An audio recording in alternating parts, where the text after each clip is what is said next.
Dans cette capsule vidéo de Direction Culture, on vous amène dans le Vieux-Terrebonne, plus précisément au Collège Saint-Sacrement. On vous présente une exposition unique et enracinée dans l'histoire locale. Je suis Naila Hood, votre animatrice, et on vous présente l'exposition « Une femme, un manoir, une histoire ».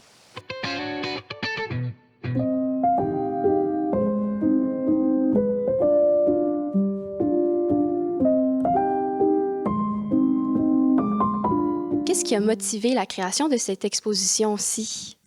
En fait, on avait énormément d'artefacts, justement, de la famille Masson, qui était une famille très riche. En fait, Joseph Masson a été le premier millionnaire canadien-français ici au Québec. C'était la SODEC, la nouvelle société aujourd'hui, qui les possédait. Donc, on voulait les mettre en valeur. Puis, le Collège Saint-Sacrement, dans lequel on se trouve aujourd'hui, voulait aussi mettre en valeur le manoir Masson, qui a appartenu à Sophie Masson, la seigneuresse Sophie Masson. Donc, justement, mettre en valeur tout ça, y donner de l'importance. Donc, c'est vraiment pour ça qu'on a décidé de le faire ici pour promouvoir justement la famille Masson et plus particulièrement Sophie Masson.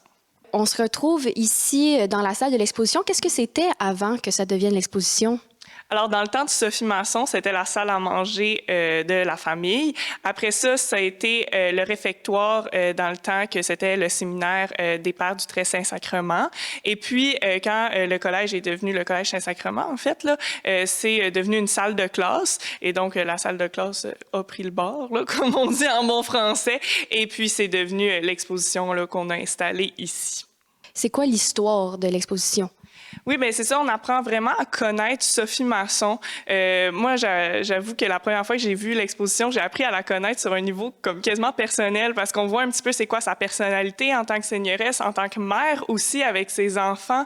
Donc, c'est, oui, les artefacts, tout ça, mais aussi la famille Masson. Juste ici, justement, on a un aperçu de la généalogie de la famille. Donc, tout ce qui est enfants, parents, tout ça, quand est-ce qu'ils sont nés, quand est-ce qu'ils sont décédés. Donc, c'est vraiment intéressant aussi à ce niveau-là. Donc, il y a vraiment plein d'informations sur la famille Masson, mais surtout sur la seigneuresse Masson, qui a été très importante ici à Terrebonne. C'était une femme entreprenante, j'ai envie de dire, mais aussi en famille, c'était une mère très sévère, donc une mère très stricte. Et ça, c'est quelque chose que j'ai trouvé quand même assez drôle d'apprendre à travers certains témoignages qui sont écrits, certaines lettres même qui ont été écrites à l'égard de ses fils. Donc, c'était super intéressant de voir un petit peu c'était quoi sa personnalité, autant dans sa vie professionnelle, dans sa vie de seigneuresse, que sa vie personnelle avec ses enfants. Ouais.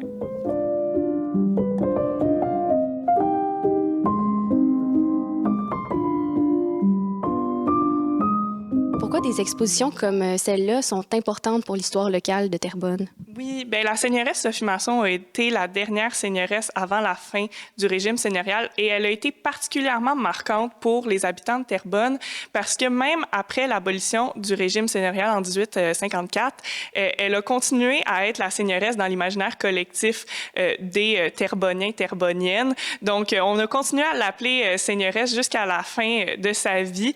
Donc, elle a vraiment été importante pour le développement de Terrebonne.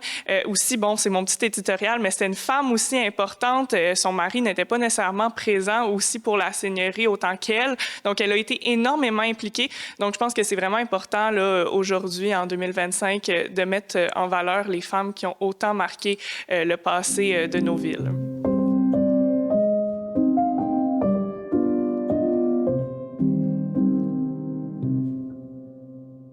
Si cette exposition vous a plu, sachez que l'Île des Moulins regorge de plein d'autres expositions à découvrir, gratuits ou à bas prix.